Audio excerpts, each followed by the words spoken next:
নমস্কাৰ, মই লীলা দেৱী অন্য এটা ভিডিঅ'লৈ আহিছোঁ। আজি আহিছোঁ সান্দহ খুন্দালৈ।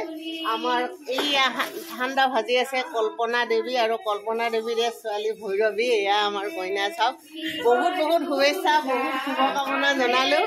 আৰু চাওক, যাত্ৰা সান্দহ হ'ল বিয়াখনৰ প্ৰথম শুভকৰ্ম। এয়া চাওক, আয়তীসকল কেনেকৈ বহিছে, কি ধুনীয়াকৈ বহি বিয়ানাম গাই আছে।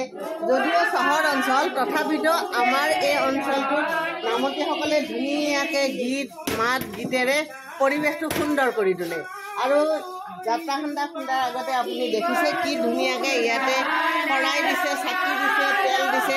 নিয়মটো হ'ল যে যাত্ৰা খুন্দাৰ আগতে আপুনি যোগাৰ যেতিয়া কৰিব তেতিয়া তেল সিন্দুৰৰ ফোট দিব, তামোল পাণ আগবঢ়াব, মাননি আগবঢ়াব, যাতে সকলো কাম সুন্দৰকৈ হৈ যায়।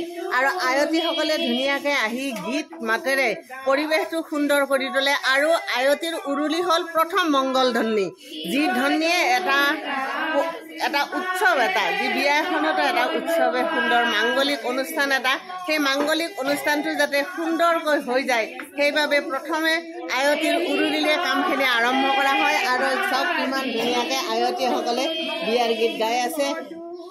বিয়া ভাৱ এটা আজিয়ে আহি গৈছে, খুব ভাল লাগিছে। দেখাই যাওঁ, আপোনালোকে চাই থাকিব। এয়া চাওক কিমান ধুনীয়াকৈ আয়তীসকলে মেখেলা চাদৰ পিন্ধি সকলে আহিছে। এয়া আমাৰ বিয়নী দেই, কিমান ধুনীয়াকৈ আহিছে। আৰু আমাৰ অসমীয়া মেখেলা চাদৰৰ কথা আপোনাক ক'বই নালাগে, সুন্দৰ এটা পৰিৱেশ। এয়া চাওক কি ধুনীয়াকৈ ভাজিছে মাক, আৰু এয়া আমাৰ অঞ্জলি। আৰু এয়া চাওক কি ধুনীয়াকৈ আগবঢ়াই দিছে, মাননি দিছে, তেল দিছে, সেন্দুৰ দিছে। তেল সেন্দুৰৰ আয়তীসকলকো দিয়া হয়। কি ধুনীয়াকৈ গোটেই পৰিৱেশটো এটা মাংগলিক পৰিৱেশ।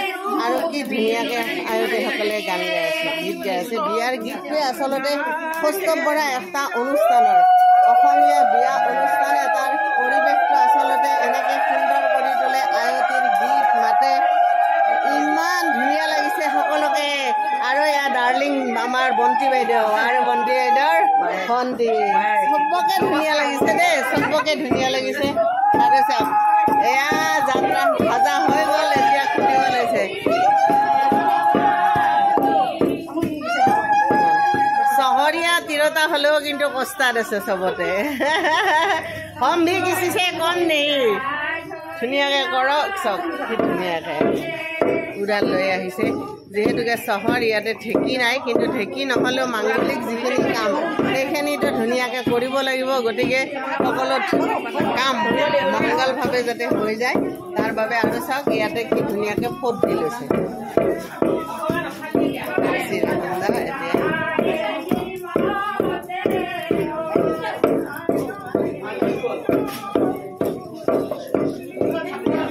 আৰু এয়া দেউতাক আহিছে।